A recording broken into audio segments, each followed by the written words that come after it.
Hi friends, मैं doctor आलोक पटेल अपने YouTube channel में एक बार फिर से आपका स्वागत करता हूं। तो चलिए, आज हम बात करते हैं एक अनदर केस के, जो हेमोरॉइड का ही केस है।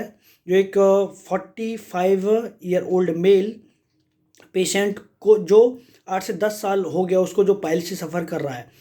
ये भी एक बाहर का ही पेशेंट है जो क्लिनिक नहीं आया मेरे पास। मेरे एक दूसरे पेशेंट जिसका हार्निया का ट्रीटमेंट चल रहा है और वो काफ़ी बेहतर है, इसलिए उस पेशेंट ने उसको बताया कि आप वहाँ जाके इलाज करा लो तो ठीक हो जाए। तो पेशेंट नहीं आया, बोला फ़ोन पे ही बात कर लेता हूँ और आप दवाई ले आना मेरी।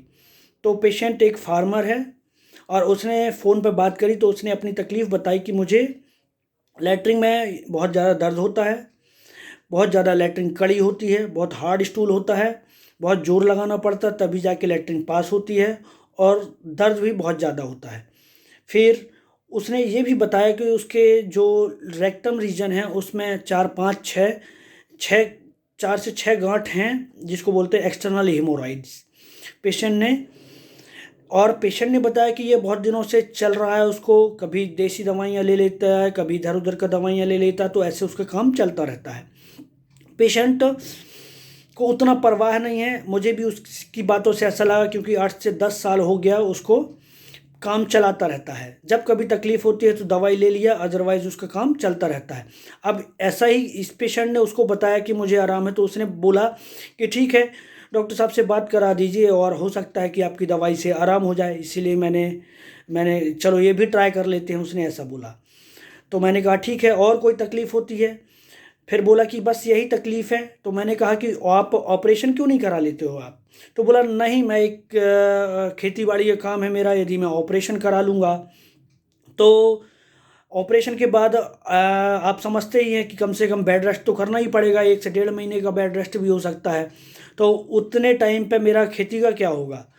तो ये बात मुझे इम्पोर्टेंट लगी कि मेन कंसर्न उसका खेती है।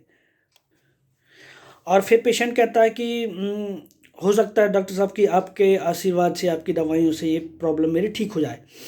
बस मैंने उस केस को समझ लिया और पेशेंट का मैंने कंसर्न को समझा कि पेशेंट चाहता क्या है। पेशेंट चाहता है कि उसका बीमारी ठीक हो जाए। और उस केस में एक चीज़ ये इम्पोर्टेंट लगी कि वो ऑपरेशन इसीलिए नहीं कराना चाहता। क्यों?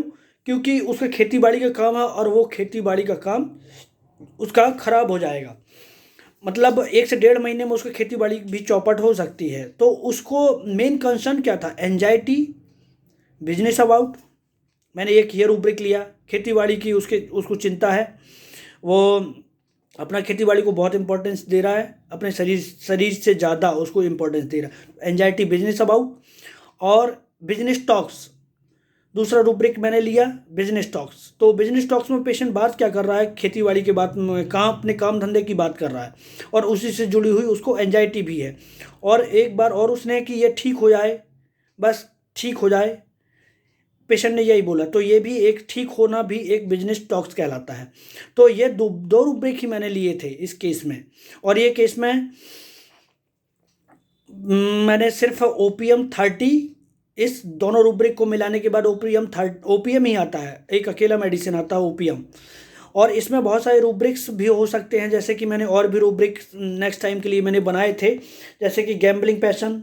चलो होम्योपैथी भी करा कर देख लेते हैं, इतना सारा ट्रीटमेंट तो मैंने करा लिया, ये भी एक ट्राई कर सकते हैं। तो ये गैम्बलिंग पैशन हुआ। बिजनेस टॉक्स जो अपन ने ऑलरेडी लिया, एंजाइटी, बिजनेस अबाउट ऑलरेडी लिया।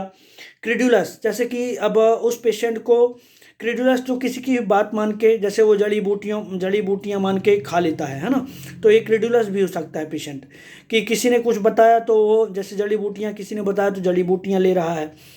और पेशेंट जैसे इस पेशेंट ने भी, जैसे कि मेरे हार्निया के पेशेंट को सुन के ये पेशेंट मेरे पास आ गया। तो एक्चुअली में उसका हार्निया है और ये पाइल्स का पेशेंट है। तो यदि वो बोलता है कि मेरा, आपका दूसरा जो पेशेंट है उसने बताया उसका पाइल्स ठीक हुआ है और इसी मुझे भी पाइल्स है, तो वो शायद आपकी दवाई से ठीक हो सकता, तो ये ऑब्जेक्टिव रीजनेबल हो जाता।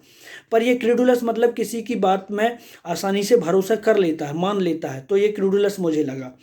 और किल डिजायर, एक रूब्रिक था किल डिजायर, मतलब इसको ख़त्म करना है, बहुत टाइम से चल रहा है, आराम तो मिल जाता है, मुझे कुछ खास ऐसी तकलीफ़ नहीं होती, पर ये चल रहा है, इसको ठीक करना है। मतलब मैंने समझा इसको किल डिजायर के रूप में। ये सारे रूब्रिक भी हो सकते हैं, पर ये मैंने सेकंड थॉट्स के लिए रखे थे। फर्स्ट मुझे जो उसका पेशेंट का मेन कंसर्न लगा, anxiety business about and business talks, इसके ऊपर जो ओपीएम मुझे मिली, मैंने उसको ओपीएम दिया 30 का एक डोज। उसके बाद उसका फ़ोन नहीं आया, और एक हफ्ते बाद उसका पेशेंट आता है जो हार्निया के लिए दवाई ले रहा है, तो उसने बोला कि वहीं से मेरी दवाई ले लें। तो मैंने पेशेंट से बात करी, बोला डॉक्टर साहब कि मेरी तकलीफ़ तो उस दिन से कोई पेन वेन नहीं हुआ है, गांठें भी काफ़ी कुछ सिकुड़ गई हैं, तो आप वैसी दवाई फिर से दे दीजिए। तो मैंने उसको प्लेसिबो दे के भेजा, और नेक्स्ट 15 डेज़ बाद उसका फिर से फ़ोन आता है कि डॉक्टर साहब वही दवाई दे दीजिए, अभी तो कोई तकलीफ़ भी नहीं है और मेरी कोई भी गांठ नहीं बची है, सिर्फ एक छोटी सी गांठ बची है, बाकी सब ठीक चल रहा है। तो मैंने वापस उसको प्लेसिबो दे के भेज दिया, और अब वो पेशेंट एकदम ठीक है। तो पेशेंट के वर्जन को इम्पोर्टेंट देना है, पेशेंट की कंसर्न को इम्पोर्टेंट देना है इस माइंड मेथड में, और आप किसी भी मेडिसिन से कुछ भी ठीक कर सकते हैं। अभी तक मैंने कम से कम 2-3 महीने में 15 से 20 केस मैंने ये माइंड टेक्निक से क्योर कर लिए हैं। तो ये मेथड मुझे बहुत ही अच्छा लगा, बहुत सटीक लगा, क्योंकि इसमें आपको ज़्यादा कुछ नहीं समझना होता, सिर्फ आपका रूब्रिक का अंडरस्टैंडिंग और पेशेंट के वर्जन का अंडरस्टैंडिंग बराबर से होना चाहिए। तो दोस्तों, आपको पेशेंसली सुनने के लिए बहुत बहुत धन्यवाद, और इस चैनल को आप सब्सक्राइब कर लीजिए।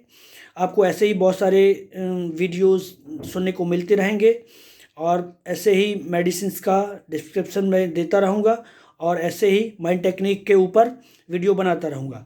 Thank you.